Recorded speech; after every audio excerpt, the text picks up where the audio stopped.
Hello all, welcome back to my channel. ఎవరైతే first time video చూస్తున్నారో తప్పకుండా like and subscribe చేయండి. ఈ వీడియోలో నేను చూపించేది రాజమండ్రిలో లేటెస్ట్గా స్టార్ట్ చేసిన ఎగ్జిబిషన్ గురించి అండి. అడ్రస్ వచ్చేసి లాలచెరు హుండై షోరూమ్ పక్కనే గ్రౌండ్స్లో పెట్టారు. బయట సెట్టింగ్ చూస్తున్నారు కదా, ఎగ్జిబిషన్ ఎంట్రన్స్లోనే పెద్ద పెద్ద ఎలిఫెంట్స్తో, లయన్స్ అండ్ హార్సెస్తో చాలా డిఫరెంట్గా డిజైన్ చేశారు. ఒక బాహుబలి సెట్లా అనిపించింది బయట చూడగానే ఓపెన్ గ్రౌండ్లో. అండ్ లోపలికి ఎంటర్ అవగానే పీస్ఫుల్గా అయోధ్య వెళ్ళిన ఫీలింగ్ కలిగిందండి. ఎగ్జాక్ట్గా అయోధ్య రామ మందిరం ఎలా అయితే ఉంటుందో సేమ్ అలాగే వీళ్ళు ఎగ్జిబిషన్ సెట్టింగ్ అయితే వేశారు. అండ్ ఆ గోల్డెన్ కలర్లో గోల్డెన్ టెంపుల్లా అనిపించింది చూడగానే.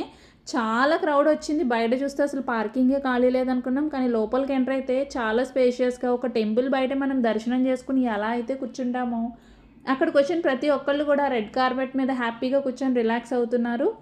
అండ్ ఇంక ఈ సెట్ విషయానికి వస్తే అయోధ్య వెళ్ళలేని వాళ్ళు ఇక్కడికి వెళ్ళి చూస్తే నిజంగా అయోధ్య వెళ్ళి టెంపుల్ని విజిట్ చేసి చూస్తున్నామా అన్న ఫీలింగ్ కలుగుతుంది.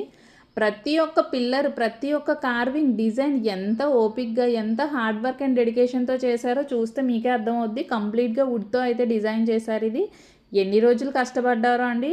లుక్ వైజ్ అయితే చాలా బాగుంది. అండ్ లోపలికి ఎంటర్ అవుతుంటే నిజంగా రాముడు ఉన్నాడేమో లోపల అనిపించింది. అంత బ్యూటిఫుల్గా డిజైన్ చేశారు. అండ్ లోపలికి వెళ్ళగానే ఈ థీమ్ చూసారా, అసలు ఎంత హార్డ్ వర్క్ చేస్తే ఎంత అందం వస్తుందండి. ఏదో ఏన్షియన్ డేస్లో ఉన్న పురాతన టెంపుల్స్ ఉంటాయి కదా, సో ఆ ఫీల్ అయితే కలిగింది.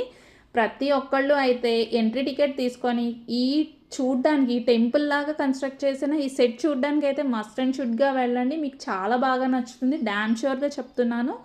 అండ్ ఎగ్జిబిషన్కి వస్తే ఇందులో లేదంటూ లేదండి. పిల్లలు ఆడుకోవడానికి, పెద్దలు ఆడుకోవడానికి అన్నీ కూడా పెట్టేశారు. ఫుడ్ స్టాల్స్ ఉన్నాయి, డిఫరెంట్ ఫుడ్ స్టాల్స్ ఉన్నాయి. And every year frisbee, Columbus, giant వీల్స్తో పాటు పిల్లలకి ఫన్ యాక్టివిటీస్ చాలా ఉంటాయి. డ్రాగన్ ట్రైన్ లాంటివి, water boatings, rifle shootings and arrow వేసేవి, ఇలాంటివి చాలా ఉంటాయి. అండ్ ఈసారి అడిషనల్గా డైనోసార్ హౌస్ అని చెప్పేసి పెట్టారు. పిల్లలు అది కూడా చాలా బాగా ఎంజాయ్ చేస్తారు. దానికి స్పెషల్ ఎంట్రీ టికెట్ ఉంది. నేనైతే వీకెండ్స్లో నా ఫ్యామిలీతో వెళ్ళి హ్యాపీగా 3-4 అవర్స్ గడిపాను. మీరు కూడా మీ ఫ్యామిలీతో పాటు వెళ్ళి ఎంజాయ్ చేయండి. Thanks for watching.